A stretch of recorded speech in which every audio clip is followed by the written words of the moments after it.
यहाँ पे जो आपको फ्रेंच रिवॉल्यूशन के बारे में जो ये सेकेंड टॉपिक बताया है, the outbreak of French revolution, ये मैंने तुम्हें बहुत शॉर्ट में डिस्कस किया है, बहुत शॉर्ट में पूरा तुम्हें टॉपिक क्लियर कर दिया है, ठीक है। इसका मैं एक वीडियो PDF पे आपको शेयर कर रही हूँ, जिसको अगर आप डिटेल में अब इस वीडियो को देखने के बाद अब जब आप PDF पढ़ोगे तो आपको ये बहुत इजी लगेगा, ठीक है।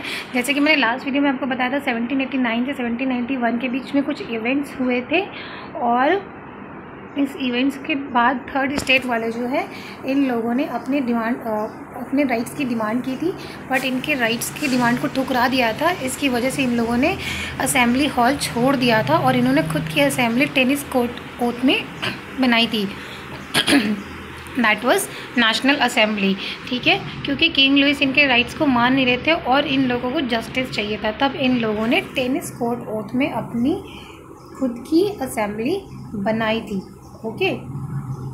अगर कुछ ना कुछ पॉइंट्स रह जा रहे हैं, कुछ ना कुछ वर्ड्स रह जा रहे हैं, मे भी रह जा रहे होंगे, कोई ना कोई वर्ड्स टफ लग रहे होंगे आप लोगों को, कोई टिपिकल वर्ड्स रह रहे होंगे, तो इतना उन टिपिकल वर्ड्स पे ध्यान देने की रिक्वायरमेंट नहीं पड़ रही है, क्योंकि आपको बेसिकली चैप्टर में ये जानना है कि इसमें रिवॉल्यूशन का आउटब्रेक क्या इवेंट्स थे और उन इवेंट्स में क्या हुए थे। इसलिए मैंने इस वीडियो में वो पॉइंट डाले हैं जो आपके लिए इम्पॉर्टेंट है। बाकी XYZ में दिमाग लगाने की ज़रूरत नहीं पड़ती है, बट ये अच्छी बात है कि if you want to know the words तो आई वुड प्रेफर कि आप थोड़ा सा साथ में डिक्शनरी भी रखिए, ठीक है।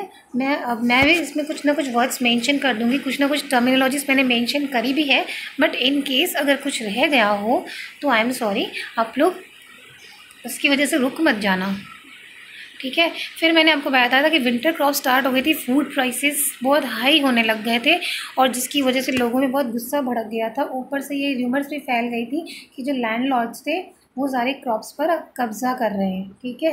तो लोगों ने बेस्टाइल पर अटैक किया और लोगों ने फूड क्रॉप जहाँ पर थी वहाँ जाके उन्होंने सारी फूड क्रॉप्स ले ली, ठीक है। सारी फूड क्रॉप्स वो चुराने लगे, लूटने लग गए, और उन लोगों ने थर्ड स्टेट वालों ने सारे डॉक्यूमेंट्स जला दिए, उन डॉक्यूमेंट्स को जिनमें किसानों के सारे हिसाब किताब लिखे हुए थे।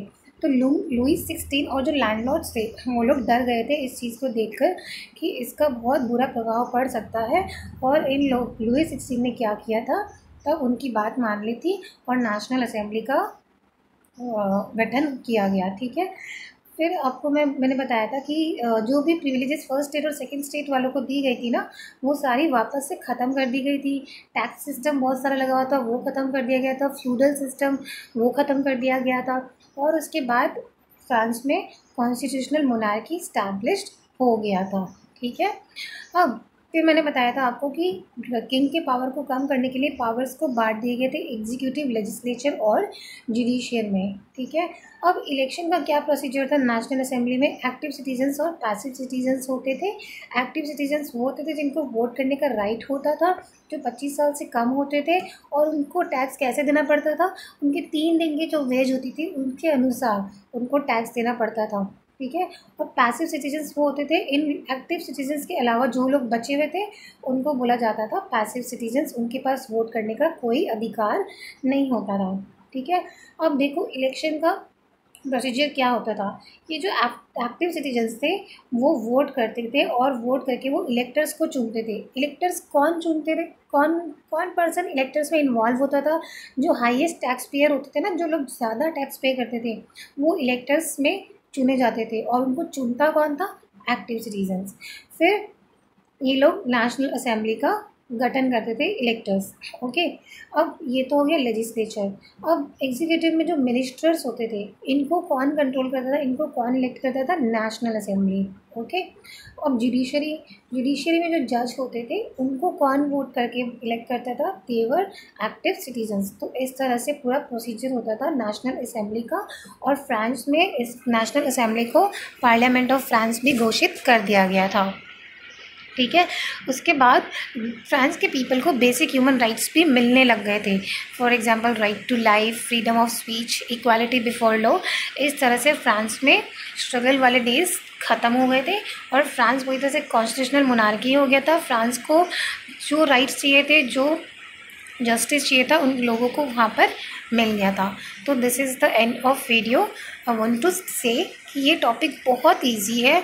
आप मेरी इस वीडियो को पहले देखोगे, पहले कोई और किताब नहीं देखोगे, पहले आप ये वीडियो देखोगे।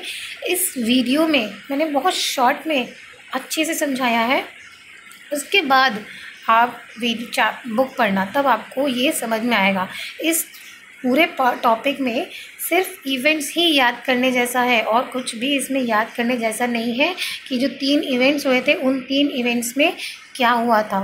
बस ये 3 इवेंट्स ही इसमें आपको याद रखने, और कुछ भी याद नहीं रखना। ओके, नोट्स बनाओ जैसे आपको लग रहा है। क्वेश्चन उस पर डिपेंड मत रहो।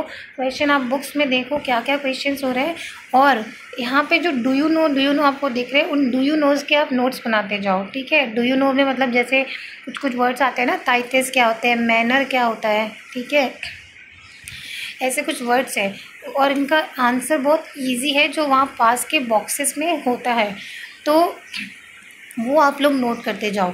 सिर्फ डू यू नो वाले पॉइंट्स आप नोट करते जाएंगे, और जो इम्पॉर्टेंट इवेंट्स हैं आप लोग वो नोट करेंगे। सब चीज़ें आपको नोट नहीं करनी है। नोट्स बनाने का एक प्रॉपर वे होता है, वो आप लोगों को करना है। आई गेस समझ में आ गया होगा, तो आई कंटिन्यू आफ्टरवर्ड्स। कोई डाउट्स आते हैं आप कॉन्टैक्ट करिए बाल गोविंदम नंबर पे और मैसेज करिए। क्लास होगी तब हम क्लियर करेंगे डाउट्स। Thank you.